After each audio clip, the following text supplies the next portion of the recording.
again a country where hard work pays off with an affordable home and good food on a safe street under our proud flag. That was the basic promise of Canada. We want stronger paychecks, secure streets, solid borders in a self-reliant Canada. But after 10 years of Liberals, we see the opposite. Despite their grand promises, what they've really done is doubled the cost of housing. They've doubled the food bank lineups. Just yesterday we saw Food Bank's report, which is called Hunger Count, ominously named Hunger Count, showed that 2.2 million people are visiting food banks every single month. This is a massive increase over the numbers that were roughly 1 million. And the report said that it took decades for Canada to have 1 million visits to a food bank in a single month, and only 5 years under the Liberals to get up to 2.2 million, just to show how disastrous the inflationary food policies of this government have become. That is one of the reasons why we're asking for the government to get rid of all hidden taxes on food in the forthcoming budget, the industrial carbon tax on farm equipment and fertilizer, the food packaging tax, the fuel standard tax, and of course the inflation tax. Mark Carney, since taking office, has made these problems worse, said he would be judged by the price of groceries. Well, the verdict is in. Food prices are rising twice as fast as the general targeted inflation rate, rising 50% faster than in the United States of America. And more people are lined up at food banks than ever before. He said he'd spend less. His deficit spending is 100% more. He said he would negotiate a win with the Americans and have a deal by July 21st. Still no win, still no deal, still no elbows, and the jobs have gone missing. He has been weak and promise-breaking on the signature promise of the last election. And of course on crime. So far he has done nothing. He has passed no laws to reverse the Liberal crime wave that his party has unleashed over the last decade. And unfortunately, we see the results in intimate partner violence. 128,000 victims of intimate partner violence suffered in 2024. We have family violence is up 17% in the last 6 years. We see around 79% of intimate partner violence homicide victims are women. 26,000 children were victims of this violence, and this is all the direct result of C-75, Liberal bail, which allows repeat offenders to be released as soon as they're arrested, and of course C-5, which allows these abusers to do their sentences in the comfort of their living room, threatening their loved ones. This is effectively turning the home into a prison for the victims. Today we're joined by Conservative members of Parliament and champions of public safety, Raquel Dancho, Rachel Thomas, Melissa Lantsman, Stephanie Kuzy, and of course Frank Caputo, Shadow Minister of Public Safety, who has put forward an important bill to save lives by stopping intimate partner violence. Most important of all, we have Debbie Henderson, a family spokesperson for Bailey McCourt, and Trish McCourt, Bailey's stepmother. Bailey's story is really one of tragic heartbreak. A brilliant, beautiful, and intelligent young woman in the prime of her life, a mother, murdered by her estranged ex-husband, James Plover, a man who was released literally hours earlier despite a conviction for uttering threats and carrying out a violent physical assault. He had strangled another person in an unprovoked attack, yet he was released under Liberal laws, and he murdered this beautiful young woman. This could have been prevented. If Mr. Plover had been in jail where he belonged, she would still be alive today. And there are countless who have lost their lives because Liberal laws have turned their perpetrators loose on our streets, and that is why Frank Caputo has introduced a bill that would take a number of steps to protect against intimate partner violence. It would ensure that anyone who's convicted of murder in an intimate partner setting would be automatically given first-degree murder sentencing. It would create specific sentences, including assaulting an intimate partner and criminal harassment of an intimate partner. It would force those convicted of intimate partner offense within the preceding 5 years to be released only by a judge. It would empower courts to detain persons accused of intimate partner violence at any time for a risk assessment reviewed by a judge, and would modernize detention evidence. These are important common sense steps that will protect all victims of domestic violence, especially women, who make up over three-quarters of victims in these cases. So I want to thank Frank and all of our Conservative MPs. We want to work with any party to get this bill passed, protect people. We encourage every party to join with us. It doesn't matter who gets the credit. Let's do the right thing. Now let me turn the floor over to Frank Caputo to further describe his bill. There you are. Thank you very much, Pierre. It's an honor to be here, although I wish the circumstances were different. I'm honored to be joined here by Debbie and by Trish, two of Bailey McCourt's family members. They want change. Canada wants change. I want change. As a former Crown prosecutor, as a former federal parole officer, I have seen the pernicious impact of intimate partner violence. This is a crime that spans every socioeconomic group. It is vastly underreported and disproportionately impacts women, especially vulnerable women. It is against that backdrop that I drafted Bill C-225, the most comprehensive response to intimate partner violence in Canadian history. This bill is completely non-partisan. I invite anybody who reads it to look at the provisions. It is so important that we call it what it is. When you assault an intimate partner, it's not just assault. It's assaulting somebody oftentimes who is in an emotional relationship, a physical relationship, a relationship of financial dependence. That's what distinguishes it from simple assault. And that's why we should be calling it criminal harassment of an intimate partner, aggravated assault of an intimate partner, just like we do with assaulting a peace officer. The time for change is now. This bill would also make it first-degree murder for anybody who murders their intimates. Where it would ordinarily be second-degree murder, we believe we need to denounce and deter, according to the fact that so many intimate partners are homicide victims. The vast majority, many victims of homicide in Canada are actually intimate partners, and it's time that we reflect that in our laws. This bill would enable a risk assessment to occur at any time. Most importantly, this bill is supported by our Conservative caucus. It's supported by Debbie and Trish. It's supported by Carrie Wiebe. I talked to her this morning. She was a survivor of the attack on Bailey McCourt. She's recovering at home, and we wish her all the best. Myself, Trish, and Debbie had a phone call with Premier David Eby yesterday. He supports this bill. When you have an NDP Premier supporting a Conservative private member's bill, we know we're on the right track. I urge the government to pass this bill as quickly as possible. The government has the ability to get this bill through the House of Commons and to the Senate in a matter of weeks, if not days. We believe that the government should be dealing with this right away.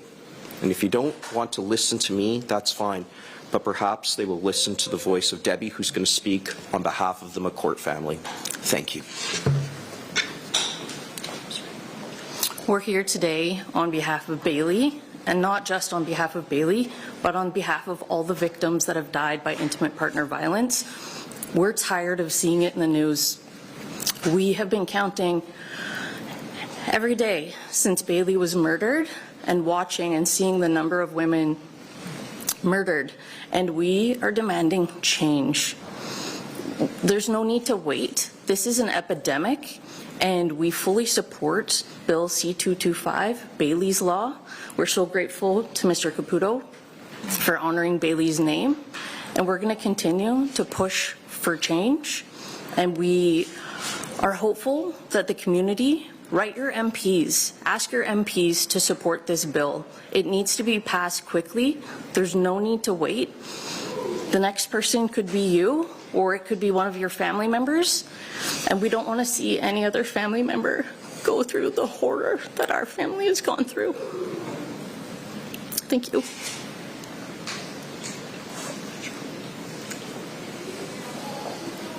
Mr. Poilievre, can we ask you on a different topic, and I'm sorry to be so right in the mood, but je m'excuse, je ne sais pas pourquoi je parle en anglais. Oui, vas-y donc. Monsieur Poilievre, il y a d'autres gouvernements, vous parlez de M. Eby notamment, qui a écrit une lettre à M. Carney pour faire adopter un projet de loi semblable pour protéger les victimes de violences conjugales. Dans son projet de loi à lui, il demande la création d'un registre des gens qui ont été victimes, qui ont été reconnus coupables d'agression sexuelle, d'agression domestique, comme ça. Est-ce que vous supporteriez amender le projet de M. Caputo pour inclure un registre des gens qui ont commis des crimes de ce genre? Merci beaucoup. Une très bonne question. Frank, the question was whether or not we would support a registry of domestic abusers. Do you want to address that? And I'll say what he said in French afterwards. I did understand the question. All right. Well, this is something that has gotten a great deal of scrutiny. It's definitely a question of jurisdiction as well. Sometimes people have put forward the idea of whether this should be a prerequisite, for instance, when applying for a marriage license. I'm certainly open to looking at this. I am open to any common sense solution that will help intimate partners be victimized less. Let's talk about it. There is nothing wrong with discussion, just as we're having right now. So let's see where that goes. Thank you. Donc, on est ouvert aux amendements, y compris la possibilité d'un registre. Frank veut travailler avec tous les partis. S'il y a des suggestions qui vont protéger les victimes et prévenir ces crimes-là, y compris possiblement un registre, nous sommes ouverts à ça. Merci beaucoup. Just on this topic, you're saying that you are calling on the federal government to move this through as quickly as possible. Will you be trying for unanimous consent? Is there any steps your caucus is going to take to try to move this along? I think we are moving for that. Yes, I will be speaking with the minister shortly, and by that I mean in the coming days, and I will be asking them to move this with unanimous consent. I think Canadians want this to happen quickly. There's no reason why this bill can't get to the Senate very quickly. There's no reason why this bill can't get to committee. Certainly, we will talk about it. If there's common sense amendments, we're open to those, but this bill should move, and it should move fast. Monsieur Poilievre, j'aimerais vous entendre sur le... topic of Doug Ford, I'm wondering what you think of how that was handled, whether or not that ad should have been pulled faster. It's a good question for Mr. Carney. Mark Carney approved the ad, and then he claimed, after the ad started running, that the ad was the reason why no deal happened. So it's time for Mark Carney to come clean. He claims he was on the verge, once again, claims that he was on the verge of getting a deal. Then he approved the ad, and then he blamed the ad for the fact that there is no deal. So the reality is that premiers are stepping up to fill the void left behind by Mark Carney's broken promise. He said he would negotiate a win. He said he would have a deal by July 21st. Still no deal. Still no win. Still no elbows. Still no jobs. And if I could. And now Mark Carney is looking for someone to blame for his broken promises. And he's blaming an ad that he approved. So it's time for Mark Carney to stop blaming others and start keeping his promises. His promise being that he would get a deal, that he would lower the tariffs, and that he would get the job done. He has not done that. Monsieur Poilievre, excusez-moi, the government with this budget. Would you like to bring down the government with this budget? Do you want an election? We want an affordable budget for an affordable Canada. After 10 years of Liberal inflationary taxes and debt, Canadians can't afford to eat, heat, or house themselves. And our message to the Liberals is that we want an affordable budget for an affordable Canada. We want the government to bring down the cost of its spending so we can bring down the cost of living. And so it will be up to them. If they're going to increase the cost of living for Canadians again with more inflationary spending, then the Canadians will judge them accordingly. And let's be honest, every dollar the Liberals spend comes out of the pockets of Canadians. The more they spend, the more things cost. That's why we want the Prime Minister to reverse course from the last Liberal decade, keep his promise, bring down the cost of government so we can bring down the cost of government. M. Poilievre, qu'est-ce que vous auriez fait si vous aviez été le premier ministre et que M. Ford vous avait soumis cette publicité? Est-ce que vous trouviez que c'était une bonne idée? Aurait-elle dû être enlevée plus tôt? In English, too, please. Merci beaucoup. On va commencer en français. Premièrement, M. Carney, on ne serait pas dans cet endroit aujourd'hui si M. Carney avait respecté sa promesse électorale. Et ce n'est pas l'une de ses promesses, c'était sa promesse primordiale sur laquelle il a été élu. Il a dit qu'il allait négocier une victoire face à Trump, qu'il allait avoir une entente avant le 21 juillet 2025. C'est ça, c'est lui qui l'a promis. Si je peux me compléter, s'il avait gardé ses promesses, il n'y aurait pas eu une publicité. Mais il nous a dit qu'il allait avoir un deal. Il n'y a pas de deal, il n'y a pas de victoire. En fait, les tarifs américains ont doublé depuis que M. Carney est arrivé au pouvoir. Et M. Carney, il doit expliquer ça, qu'est-ce qui s'est passé ici. Lui, il dit qu'il était juste avant d'avoir un deal. Puis soudainement, il a approuvé une publicité. Et maintenant, il blâme la même publicité pour le fait qu'il n'y a pas de deal. C'est donc, moi, j'aurais... Moi, ce que je ferais, faire des promesses, garder les promesses. Oui. Xi Jinping, dans son voyage en Corée, M. Carney va rencontrer Xi Jinping. Est-ce qu'il faut rétablir les relations avec la Chine? Quelle approche devrait être celle du Premier ministre? Il devrait enlever les tarifs sur le canola et des produits de pêche, de fruits de mer. Depuis son arrivée au pouvoir, M. Carney a réussi à avoir des autres pays augmenter des tarifs douaniers sur nos fermiers et nos pêcheurs. Je veux qu'il réussisse à enlever les tarifs. Donc, 7 mois après qu'on a mis en place un premier, soi-disant, négociateur brillant, il n'y a pas une seule victoire. Il parle aux Chinois, les Chinois augmentent les tarifs sur nos fermiers et nos pêcheurs. Il parle aux Américains, les Américains ont doublé les tarifs sur le Canada. Il parle aux Anglais, les Anglais continuent de bloquer notre bœuf. Chaque fois que M. Carney rencontre un chef mondial, on voit des tarifs plus élevés sur le Canada. Donc, nous revendiquons que M. Carney fasse enlever les tarifs sur nos fermiers et nos pêcheurs. C'est ça le succès sur lequel il devrait être jugé. Les tarifs sur les véhicules électriques chinois. Non. Donc, on garde les tarifs, mais on veut qu'on les élimine du côté des Chinois. Il y a du donnant-donnant là-dedans, là, non?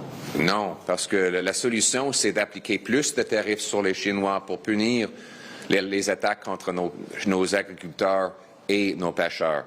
On devrait annuler le prêt d'1 milliard de dollars des contribuables que les libéraux donnent aux Chinois pour bâtir des